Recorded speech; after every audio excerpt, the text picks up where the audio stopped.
on va peut-être prendre la première question.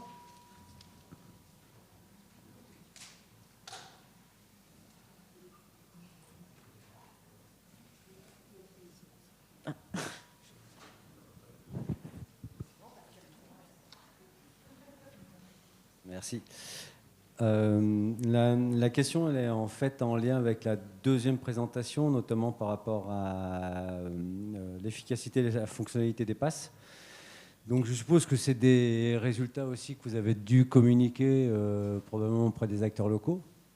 Donc en fait, quelle a été la réaction? Parce que je suppose que ça doit provoquer un certain nombre de réactions dans le sens en retour où il y a eu des investissements réalisés, mais finalement on se retrouve peut-être avec des résultats pas si intéressants d'un point de vue fonctionnalité des passes. Et puis ensuite, la deuxième question, c'est quelles sont les actions envisagées? Parce que, ou alors, j'ai pas forcément bien compris, mais est-ce qu'il y a des actions envisagées par rapport à ces aménagements pour essayer d'améliorer leur fonctionnalité, quoi? Effectivement, c'est une bonne question. Donc, on pensait que suite à la publication des résultats, il y aurait réaction effectivement des collectivités, des associations de pêche ou même des services de l'État. En fait, ça a été statu quo. Voilà, il n'y a pas eu du tout de suite à ça. Donc voilà, même aujourd'hui. En fait, voilà, on se rend compte que nos passes à poissons sont mal dimensionnés, sont pas fonctionnels, notamment pour la grande alose et l'empereur marine, mais il n'y a pas.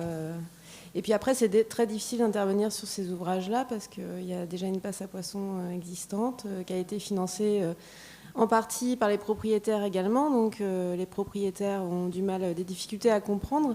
Et puis il faudrait justifier, argumenter. Alors peut-être que ça nécessiterait effectivement sur ces ouvrages qui ont été pré-diagnostiqués. Hein. Enfin, nous, c'est comme ça qu'on avait appelé ces travaux. Ça nécessiterait certainement un travail plus poussé. Vraiment un diagnostic plus poussé avec voilà, des données peut-être aussi biologiques à l'appui pour donner des éléments plus tangibles pour que les propriétaires, les services de l'État prennent en charge effectivement la réinstallation éventuelle d'une nouvelle passe à poissons ou l'amélioration, hein, ça peut être, voilà. Mais il n'y a pas du tout eu de suite en fait. C'est vrai qu'il y a déjà un gros travail de fait, il y a déjà une dynamique qui est lancée sur les ouvrages qui ne disposent pas de passe à poissons. Et du coup, voilà, les priorités en tout cas aujourd'hui n'ont pas été données sur des ouvrages qui disposaient qui bénéficient d'un dispositif de franchissement. Donc à suivre peut-être. C'est vrai que du coup, nous, quand le GRAMI a développé son application GPAP, c'était un peu aussi une occasion de revenir un petit peu sur ces sujets-là, sur l'entretien, la fonctionnalité des passes à poissons. Et ça a du mal à prendre. Ça fait 6 mois qu'on a lancé, un appel à utilisation de l'application et nous on accompagne en fait les pêcheurs, les collectivités, ça peut être aussi des agents des fédérations de pêche pour les accompagner dans l'utilisation de cette application, mais on a eu très très peu de retours. Après, clairement on voit bien qu'il y a un manque aussi de moyens humains pour pouvoir faire ce travail-là. Et puis les propriétaires, les associations, les propriétaires de moulins ne nous ont pas du tout contactés à ce sujet-là. Il y a Eau et Rivière de Bretagne qui nous a contactés. Ils ont pas mal d'adhérents qui sont propriétaires de moulins. Donc voilà, on a un travail peut-être à faire avec eux pour mobiliser un petit peu les acteurs sur ces sujets d'entretien de fonctionnalité des passes.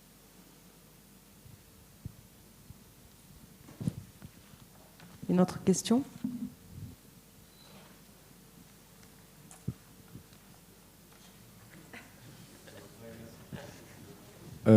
Christian Gamacchio, membre du conseil d'administration de la Fédération de pêche de la Drôme. Je voulais revenir un peu sur le sujet qui a été évoqué, puisque, je vais me permettre de le dire, j'ai été jusqu'à 3 ans de ça employé par le conseil départemental de la Drôme, et j'étais gestionnaire de certains ouvrages sur le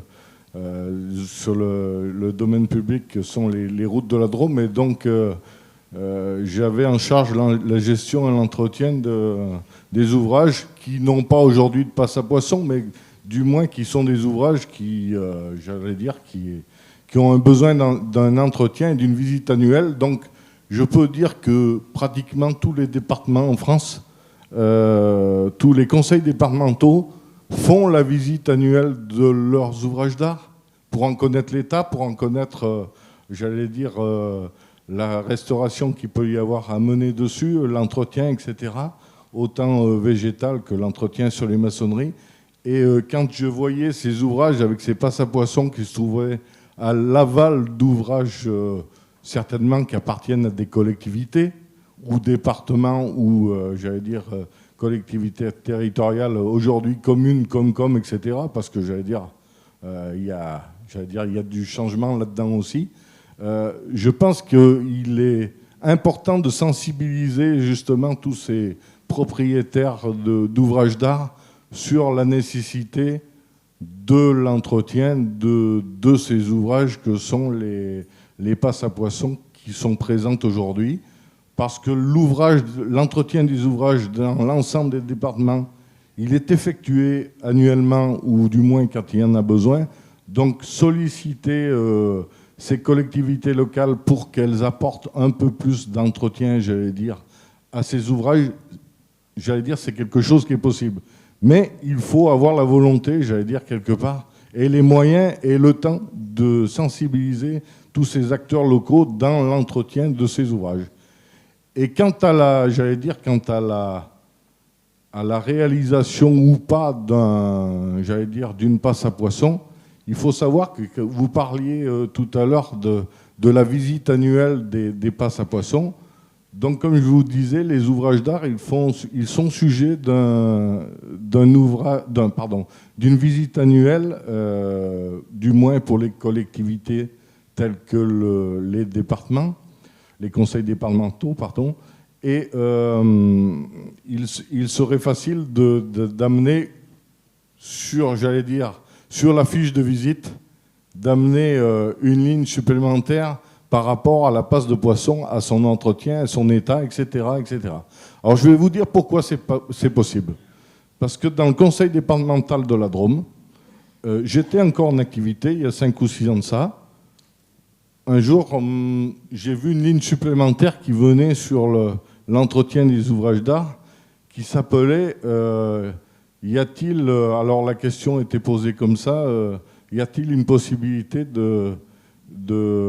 d'habitation pour chauves-souris dans les ouvrages?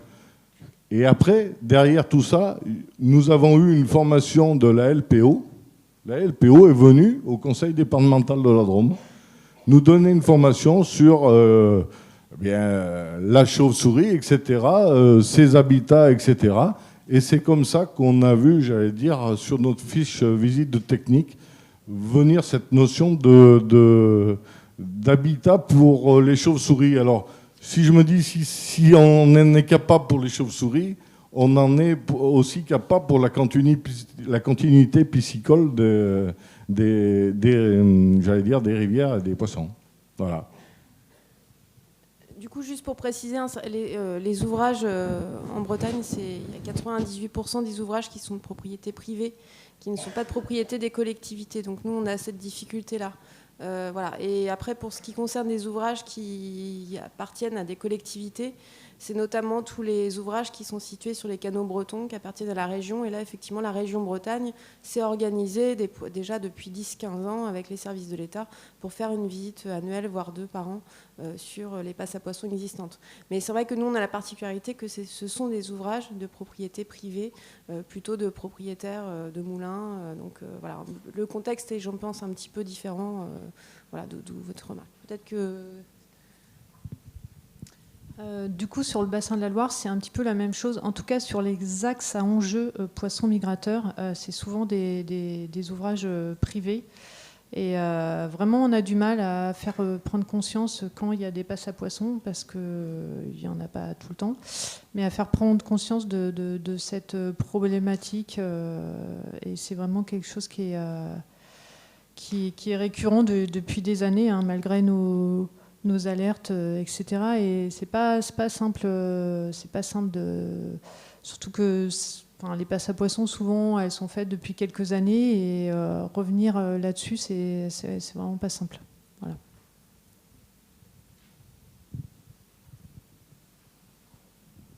Oui. Éric Fintin, là, de nouveau par rapport à tout à l'heure.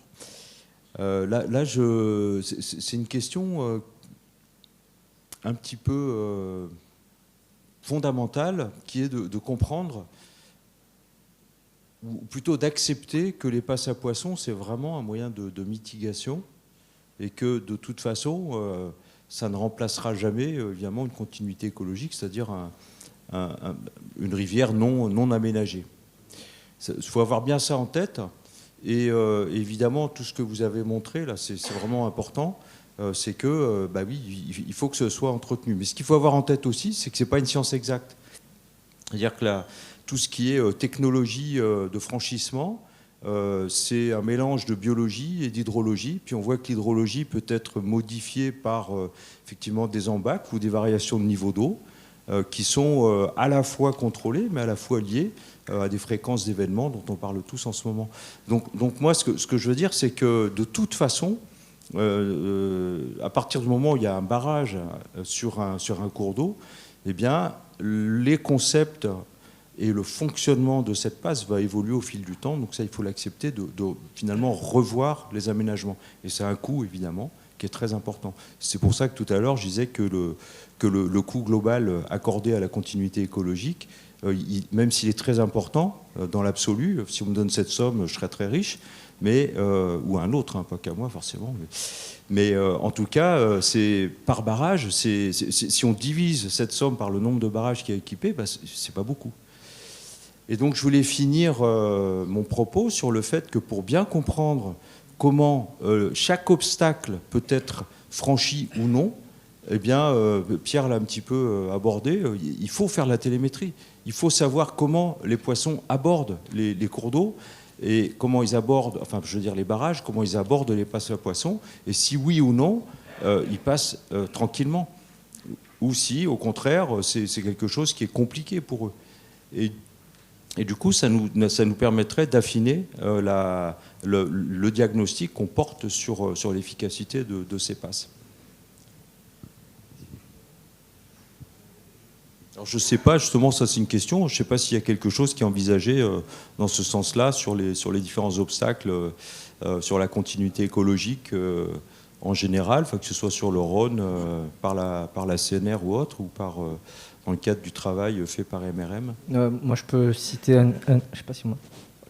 Je peux citer un exemple. C'est MRM. On travaille actuellement sur une expérimentation de marquage d'alose via de la RFID pour justement pouvoir. C'est une espèce fragile en fait. On a de grosses questions quant à l'efficacité de ces techniques de marquage.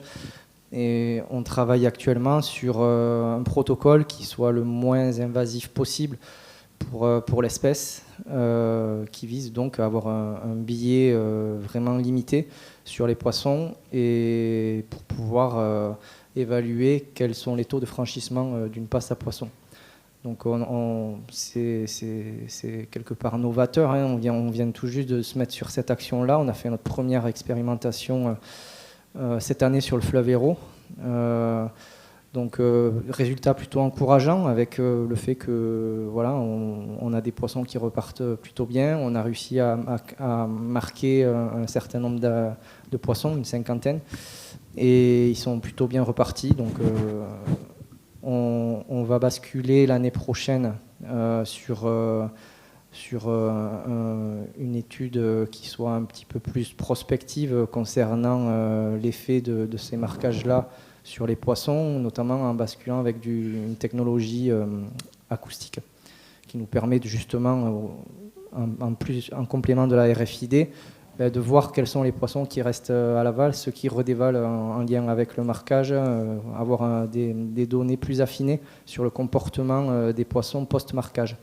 Voilà, donc il y a cette expérimentation-là qui est en cours, et je sais aussi sur le bassin du Rhône, il y a toute une stratégie de restauration de la continuité qui s'est mise en place. Il y avait eu des radiopistages à l'os qui avaient été faites en 2006, si je me trompe pas. 2004 à 2006, c'est ça. Donc il y a aussi, on ne perd pas de vue le fait que suite à ce gros chantier de restauration de la continuité sur l'axe Rhône et ses affluents, voilà, on puisse mettre en place ce type de démarche-là pour évaluer justement quelles sont les efficacités et s'il reste des points noirs à traiter en termes de dispositifs de franchissement et de type de gestion qui ont été mis en œuvre ces dernières années. Voilà. Juste un complément. Donc, effectivement, sur l'ALOS, on avait fait un diagnostic au début, hein, donc ces années 2004-2006, par radiotélémétrie sur l'ALOS. Et on avait montré notamment que les passages par les écluses, parce qu'on ne savait pas quelle était l'efficacité, sur les deux premiers barrages, deux premiers aménagements du Rhône, on avait 50%, 45-50% d'efficacité. Sur le troisième, on avait un peu plus, on avait 80%, on ne savait pas bien pourquoi. Et sur le barrage de Donzère, donc qui est nettement plus en amont, où on a vu que l'ADN montre qu'on a des ALOS en amont, on a de l'ordre de 20% d'efficacité. Mais l'idée, comme l'a dit Pierre, c'est bien une fois que le programme sera terminé, hein, donc là on a la passe à poisson de Valabrègue sur le premier ouvrage qui va être faite, et il restera celle de Donzère, et une fois que celles-là sont faites, effectivement, alors c'est pas dans ce plagépomie, j'espère que ça sera dans le prochain, on prévoira une étude de radio, alors radio peut-être pas, hein, ça sera peut-être de l'acoustique, mais enfin de télémétrie pour voir quels ont été les progrès et pour mesurer effectivement les difficultés qui restent malgré les passes à poisson, parce que surtout pour l'ALOS, on sait que les efficacités pour l'ALOS, elles sont plutôt de l'ordre de 70% quand tout va bien et pas au-delà. Autant pour le saumon, on atteint des 90%, autant pour l'ALOS, et j'espère on atteindra ces 70%. Est-ce qu'il y a une autre question ?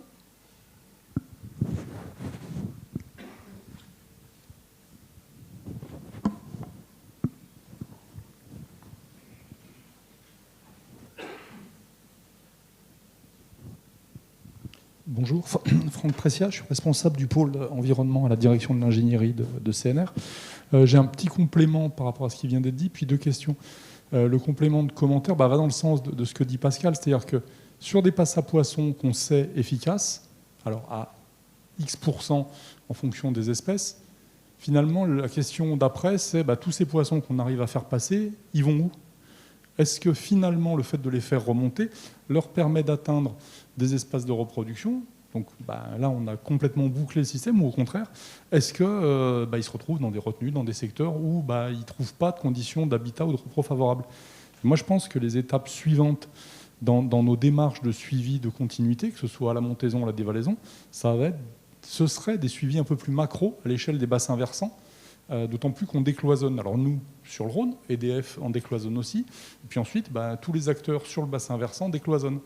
Et donc finalement, ce qui serait intéressant, c'est d'avoir, à des pas de temps réguliers, je ne sais pas, tous les 5 ans, tous les 10 ans, une image de comment évoluent les peuplements et le décloisonnement sur ces espaces. Voilà, ça c'était en termes de questions, j'en aurais deux. Une sur ce qui touche l'arasement des seuils ou des barrages. Vous nous avez montré une slide où on voyait des oppositions. Finalement, ces oppositions, elles sont motivées par quoi ? Et quelque part, les gens qui sont opposés à ces démantèlements, quelle est leur part de... Est-ce que c'est quelques individus ou est-ce qu'il y a vraiment beaucoup de monde qui milite contre ces effacements ou ces arasements ? Et derrière, quel est l'outil de concertation qui est mis en place pour faire en sorte d'embarquer ces gens sur ces opérations ? Alors, est-ce que je vous laisse répondre, puis je poserai la dernière question après. Oui, donc pour le cas de la Célune et de l'effacement des barrages, donc il y a eu en effet une opposition qui s'est montée, donc elle était très locale et bien sûr pas généralisée. C'était un groupe d'individus donc qui s'appelle les Amis du Barrage. Avant, c'est une association qui existait avant même la décision. Ils travaillaient autour des lacs de retenue parce qu'il y avait toute une activité récréative en fait autour des lacs de retenue qui s'était mis en place. Les lacs de retenue étaient assez larges. Donc les raisons de l'opposition, c'était qu'on leur retire en fait ce terrain de jeu et ce terrain de pêche. Donc il y avait une grosse communauté de pêcheurs de carpes notamment, et bien entendu si on enlève les lacs, on enlève aussi les carpes. dans ce cas-là. Donc voilà, cette opposition, elle est née un petit peu de là. Et aussi des problèmes de communication. Donc la décision en fait, d'effacement des barrages, elle a vraiment été vue comme une décision politique prise d'en haut, sans concertation de la population locale. Donc il y a eu des erreurs qui ont été commises dès le début, justement, par rapport à cette communication qui a fait que ça s'est transformé en tout simplement une opposition. Elle existe d'ailleurs toujours, même si, bon, déjà, un des 2 barrages est parti, le deuxième, les travaux ont déjà commencé, donc il n'y a pas d'autre issue possible pour l'instant. Mais elle existe toujours parce que voilà, c'est ce sentiment de on va se battre encore un petit peu pour notre milieu. Merci. Et ma dernière question, elle est pour Pierre. Sur une des slides, on voyait que sur certains fleuves côtiers, il y avait eu des opérations de restauration de la continuité sur les parties amont avant d'avoir travaillé les parties aval. Est-ce que ces opérations amont étaient faites pour autre chose que la Lose ?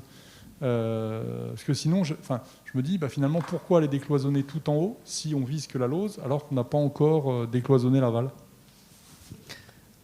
Alors, ça rejoint un petit peu les réflexions concernant les contraintes liées à l'entretien des passes à poissons. C'est lié au fait que sur les fleuves côtiers, on a une multitude de types de maîtres d'ouvrage. Alors, notamment, on a beaucoup de propriétaires privés et ça dépend essentiellement de leur investissement. C'est beaucoup à l'opportunité que ça fonctionne.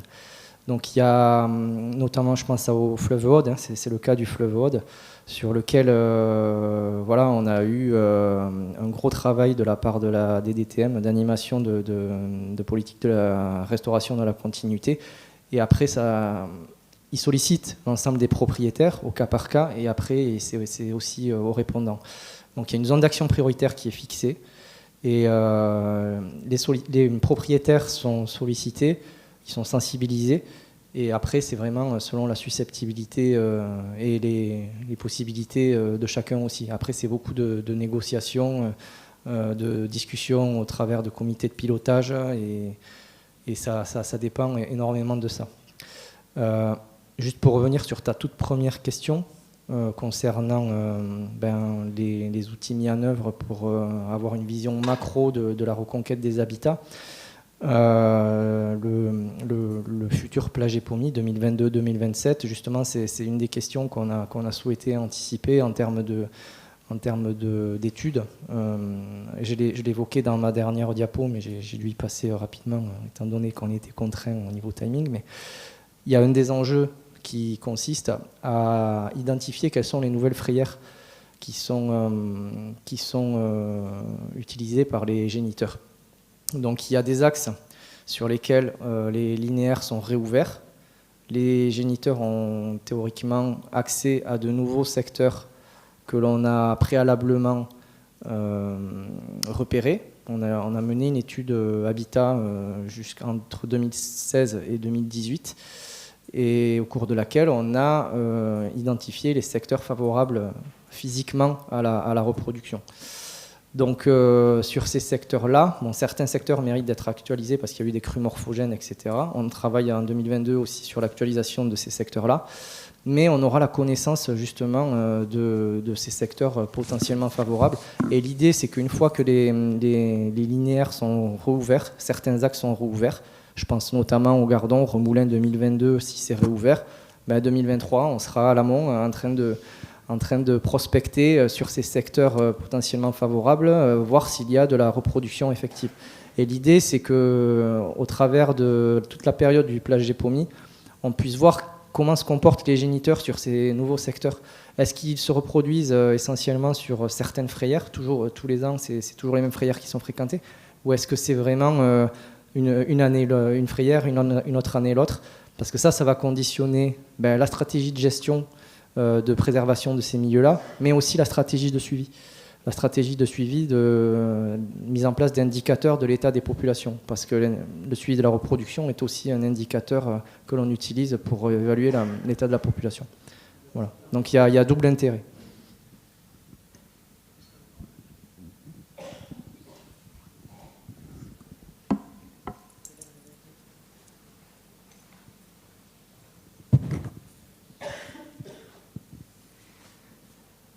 Si je synthétise très grossièrement vos interventions, je comprends qu'un maître d'ouvrage qui s'engage dans des travaux de continuité, il a de grandes chances que la passe à poisson qu'il réalise ne soit pas fonctionnelle.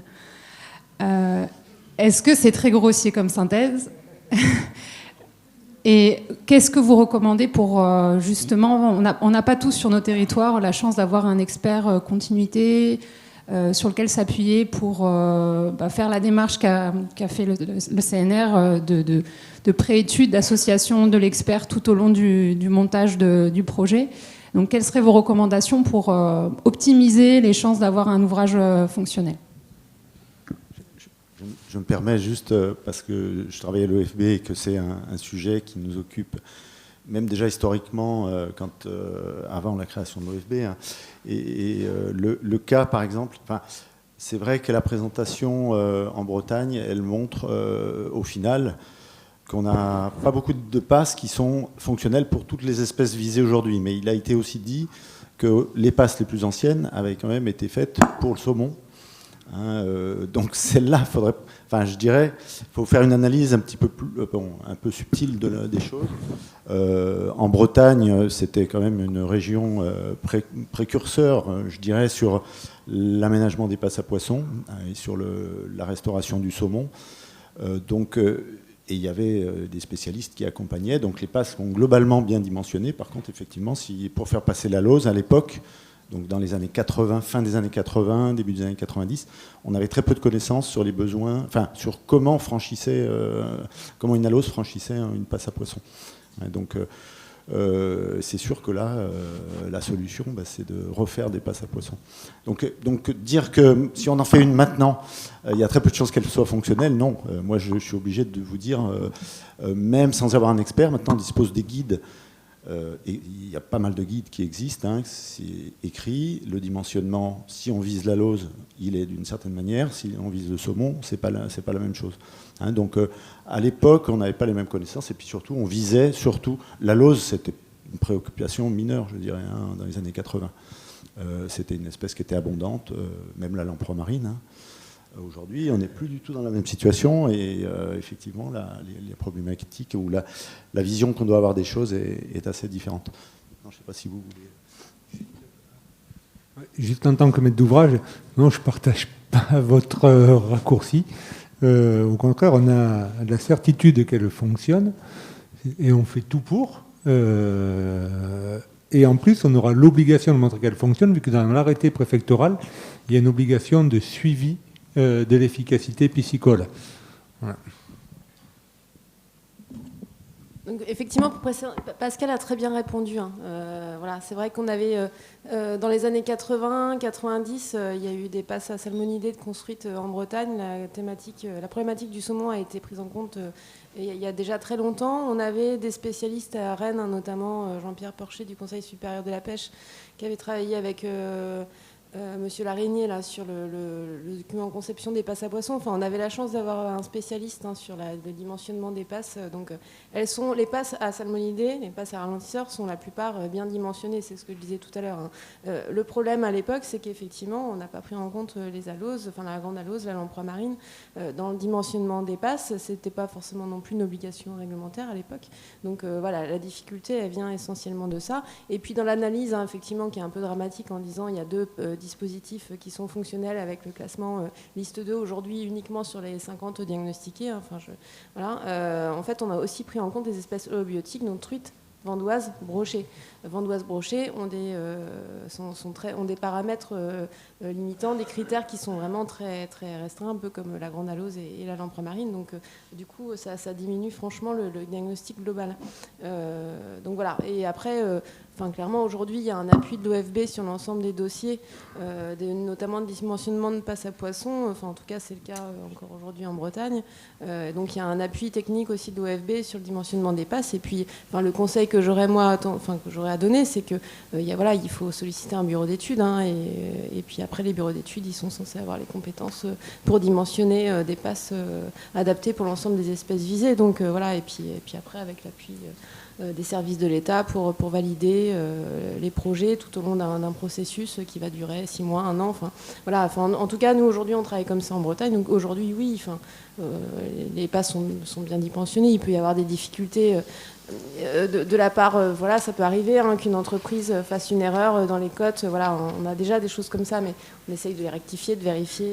Voilà, le travail qui a été présenté tout à l'heure par Pascal et la personne du CNR, on fonctionne en tout cas de la même manière en Bretagne. Juste pour compléter là-dessus, il y a des démarches qui ont très bien fonctionné aussi sur d'autres fleuves côtiers, voisins à la tête. Engager des bureaux d'études et aussi réunir un comité de pilotage, c'est important. Un comité de pilotage qui réunit différents acteurs. Donc ça engage notamment les concertations avec les acteurs locaux. Je pense aux usagers, je pense aux maîtres d'ouvrage, je pense aussi au réseau associatif.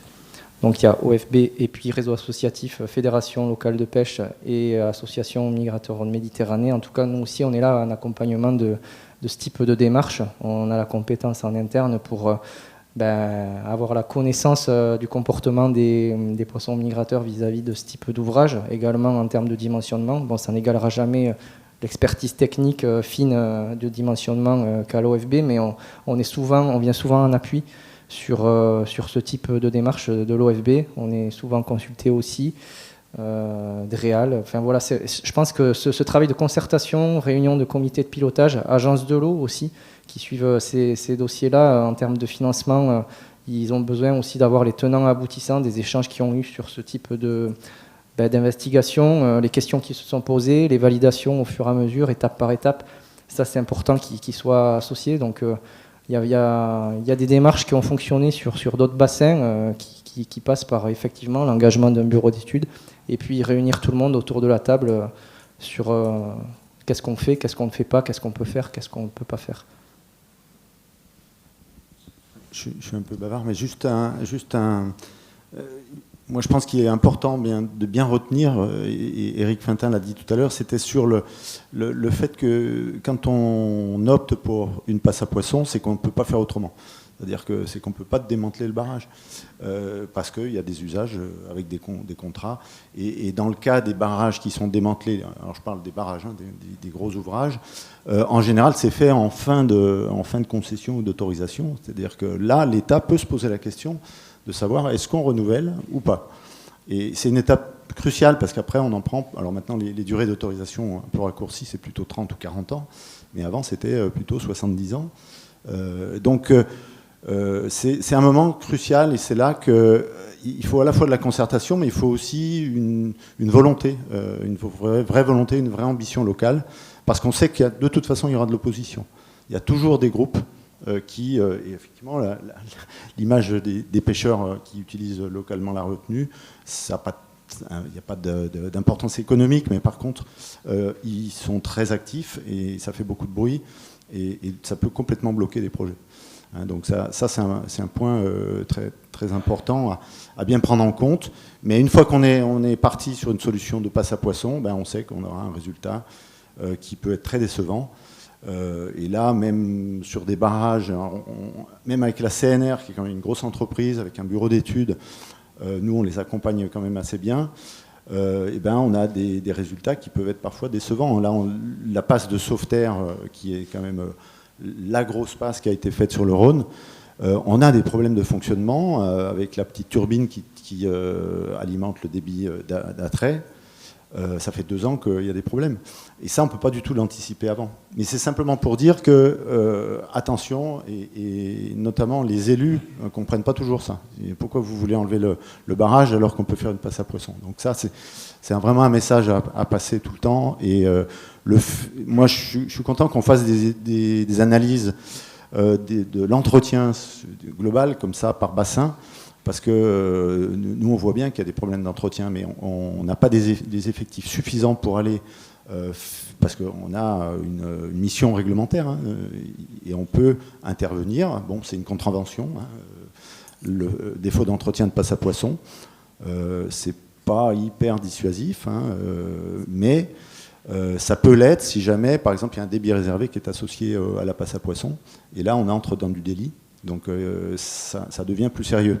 Mais il y a tellement de priorités, et notamment pour les agents de l'OFB, mais aussi pour les DDT et l'administration, qu'aujourd'hui, on a du mal à faire face à tout ça. Mais moi, je trouve bien l'application qui a été développée, parce que ça va permettre de faire remonter des signalements avec des photos. Je pense qu'on aura plus d'éléments concrets, et on saura mieux, en tout cas je parle pour l'OFB, orienter, les agents pourront s'orienter vraiment sur des cas très concrets, plutôt que d'aller un peu au hasard, surveiller des passes à poissons. Bon, après, quand on sait que des passes à poissons sont régulièrement entretenues, on n'y va pas très souvent. Je vois qu'on me regarde, je suis trop bavard.